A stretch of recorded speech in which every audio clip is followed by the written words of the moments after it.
பெரியவர்களே, தாய்மார்களே, அன்பு கொண்ட சகோதர சகோதரிகளே, என் வீரிலும் மேலான அன்பு தமிழ் நெஞ்சங்களே, உங்கள் அனைவருக்கும் என் நன்றி கலந்த வணக்கத்தை தெரிவித்துக் கொள்கிறேன்.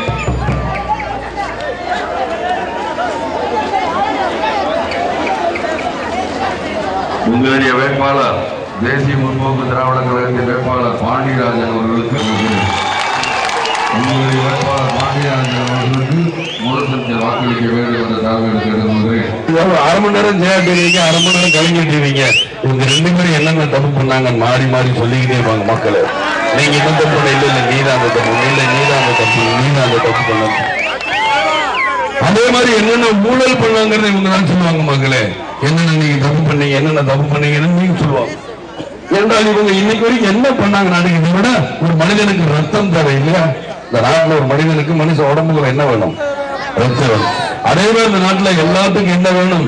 மின்சாரம் வேணும், கரண்ட். இந்த கரண்ட் கட்டி கட்டி கட்டி சிட்டினா 2 மணி நேரம் சொல்லிட்டு தள்ளினா 4 மணி நேரம், 6 மணி நேரம், 8 மணி நேரம், 10 மணி நேரம். எனக்கு தெரிஞ்சு இந்த நாட்டில் ஸ்கூலுக்கு லீவ் விடலாம், ஹோட்டலுக்கு லீவ் விடலாம், கல்லூரிக்கு லீவ் விடலாம், கரண்ட்டுக்கு லீவ் விட ஒரே முதலமைச்சர் வருதான், வேற யாரும் கிடையாது. ஆனால் நாட்டு மக்களுக்கு என்ன வேணும்னு இதுவரைக்கும் சொன்னாங்களா? இந்த விருதுநகர் மாவட்டத்தில் பார்த்தீங்கன்னா படித்தவர்களுக்கு வேலை இல்லை, படிக்காதவர்களுக்கு வேலை இல்லை. ஏன்? நான் என்னுடைய தேர்தல் அறிக்கையில் சொன்னேன், படிக்காத இளைஞர்களுக்கும் தொழில் பயிற்சி கொடுத்து அவங்களுக்கு ஏற்ற தொழிலை கொடுப்பேன் அடிச்சு சொன்னேன். ஆனால் இவங்க இன்னைக்கு வரைக்கும் சொல்றாங்களா? சொல்ல முடியல. அதாவது வருஷத்துக்கு கலைஞர் சொல்றாரு 5 லட்சம் பேருக்கு நான் வேலை கொடுப்பேன். 4 வருஷம் சட்டமன்றத்தில் சொன்னார் 4 வருஷத்துல 20 லட்சம் பேருக்கு வேலை கொடுப்பேன். போன வருஷம் வெறும் 26 பேருக்கு தான் வேலை கொடுத்திருக்கார். விஜயகாந்த் அவ்வளவு பேசுறாங்க, விஜயகாந்த் யோகியனா, விஜயகாந்த் என்ன பண்ணிடுவார் கேட்டால் அதற்கு நான் சொல்ல முடியும். நான் வருஷம் நான் 25 லட்சம் ரூபாய் கல்விக்காக நான் செலவு பண்ணிட்டு நான் வந்தேன்.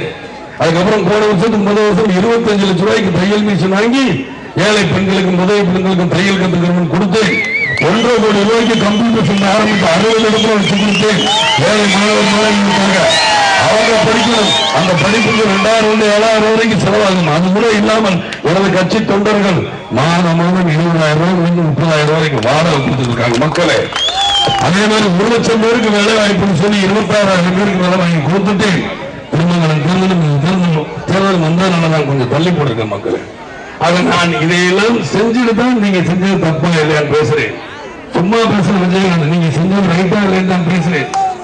உண்மை கண்டறியும் சோதனையும் இருக்குது தெரியுங்களா உங்களுக்கு? உண்மை கண்டறியும் சோதனைகள் பெங்களூர் பாத்தீங்கன்னா இப்ப திருப்பரங்குன்றத்துல ஒருத்தர் 20 கொலை பண்ணிட்டாங்க. எப்பதான் இந்த 20 கொலை பண்ணான்னு தெரியாது. அப்ப இங்க இருக்கிற எஸ்பி எல்லாரும் என்னன்னு கேட்டா கடைசியில் கொண்டு போய் பெங்களூர் கொண்டு போவாங்க. அங்க கூட ஒரு இன்ஜெக்ஷன் போடுவாங்க மயக்க ஊசி மாதிரி. அந்த மயக்க ஊசியை படுத்தோன்னு ஆழ்ந்த உடக்கத்துக்கு போய் அதுல போய் சொல்லுவாங்க, உண்மைகளை மூணான்னு சொல்லுவாங்க. நான் இப்படி ஏறினேன், இப்படி கொண்டேன், இப்படி கழுத்தறுத்தேன், இவ்வளவு கொள்ளை அடிச்சேன், இவ்வளவு எல்லாம் சொல்லுவோம். அந்த மாதிரி உண்மை கண்டறியும் சோதனை கலைஞருக்கும் ஜெயலலிதாவுக்கும் வச்சா எங்க கொள்ளை அடிச்சு எவ்வளவு ஊழல் பண்ண இந்த நாட்டை மாற்றலாம். எல்லாத்தையும் தலையாட்டிட்டு போட்டு போடும்போது அங்க போய் முரசு குத்துனீங்கன்னா இவங்க தலையில மாறிடும் மக்கள். ஏன்னா குடும்ப கஷ்டம் என்னன்னு உங்களுக்கு தான் தெரியுங்க, எங்களோட உங்களுக்கு தான். ஆகவே எனக்கு ஒரு சந்தர்ப்பத்தை கொடுங்கள் தான் கேட்கிறேன். என்னுடைய வேட்பாளர் பாண்டியராஜன் அவர்களுக்கு நீங்கள் முருகத்திற்கு வாக்களிக்க வேண்டும் வேண்டும் வேண்டும் என்ற தலைமையை கேட்டுக்கிறேன். நிச்சயமாக நாங்கள் என்னமோ நிச்சயமாக 40 சீட்டு வாங்கி கொடுத்து பாருங்கள், நாங்கள் சாதிக்கிறோமா இல்லையான்னு பாருங்கள். தமிழ் மக்கள்